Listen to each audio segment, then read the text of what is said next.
Hi, this is Rachel, and we're going to look at Pythagoras' theorem. So we have three triangles here, and we're being asked to find different things for each. So Pythagoras' theorem is a way that we can calculate the lengths of the sides of triangles, and we can only do this for right-angled triangles. So as you can see from these first two triangles, I've got a square angle in the corner, and that shows that they are right-angled. Now this last question is a little bit different. This question is asking whether a triangle with these proportions is right-angled. So it's been drawn as a right-angled triangle, but actually that could be a bit of trickery because it doesn't have that right-angled corner. So we can't trust our eyes when given drawings because they're very rarely drawn to scale. So we'll come back to that one at the end. I'm going to do these two first. So Pythagoras' theorem is a squared plus b squared equals c squared. So we have three sides of the triangle that are labelled A, B and C. Now the hypotenuse is what we call this long diagonal. That is always C. So I'm going to go ahead and label all of my C's. Now the other two sides are A and B. It doesn't actually matter which way round you put the A and B, but I personally like to go for A on the left and B for the bottom. Okay, so now I've got my sides labelled A, B and C for all of my triangles, and I can apply this formula. So let's start with this first one.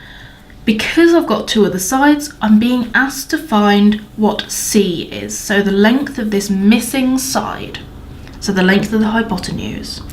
So I just put my numbers into this equation.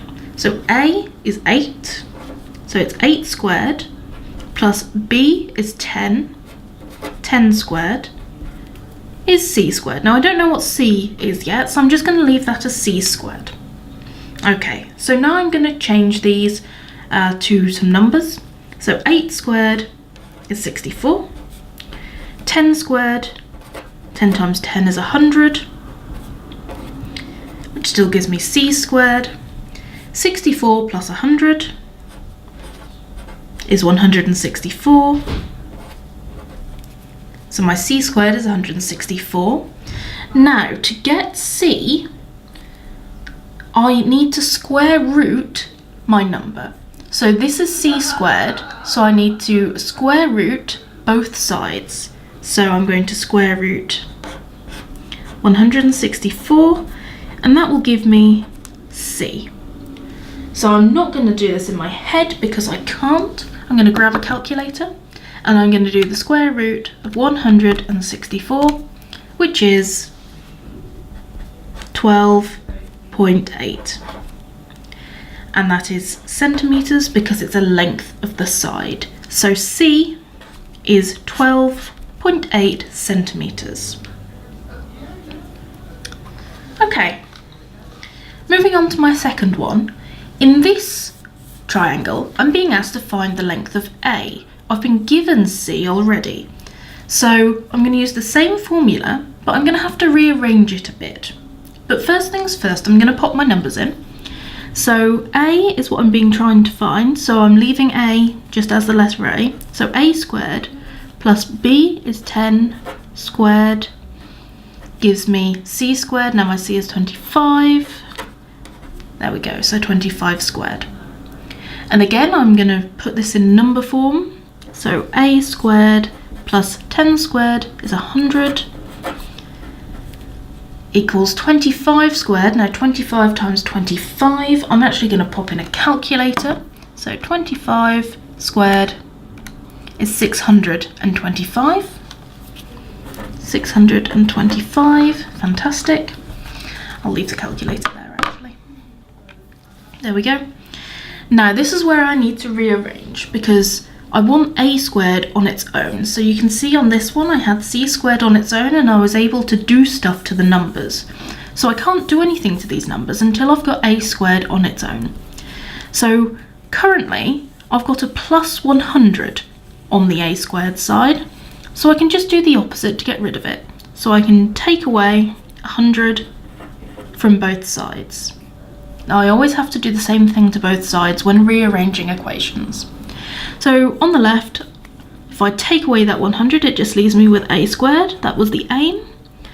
And now on the right hand side, I have 625 take away 100. So 625 take away 100 is 525. So now I know that a squared is 525. Just like I did over here, this means I need to get a by square rooting. So the square root of 525 is a. And again, I'm going to pop this into a calculator because we're not doing square roots in our heads. Square root of 525 is 22.9. And again, that's centimetres. There we go.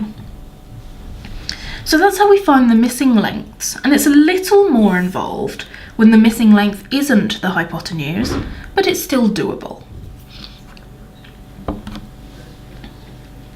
Okay, so now let's move on to this last one. Now this question is a little bit different. This has given us a triangle and it's asking us if it's right angled. So I can still use this formula, the a squared plus b squared equals c squared formula, and I'm just going to rewrite it over here for ease. There we go, because I want to put my calculator here. So I'm going to fill in the numbers. So a is 3, so 3 squared, b is 6, 6 squared, and c is 11, 11 squared.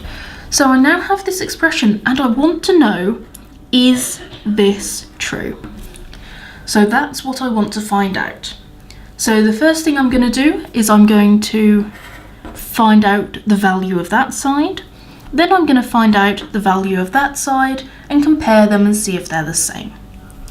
So 3 squared plus 6 squared, so 3 squared is 9, 6 squared is 36, 9 plus 36 is 45. Okay, that's that side done. Now let's do the other. So 11 squared is, again I'm popping it in a calculator, 121. So this is the value of my left side, this is the value of my right side. Those are not equal. So 45 is not equal to 121. And if you ever see the symbol, that means not equal. It's an equal sign with a slash through it. Makes sense. So this is not a right-angled triangle. And that's my answer, because it asked me whether it was right-angled and I have answered that. So that's Pythagoras' theorem. It's a few examples of questions that might come up about it, and we always just use this formula, plug our numbers in, and maybe do a bit of manipulation to get our answers.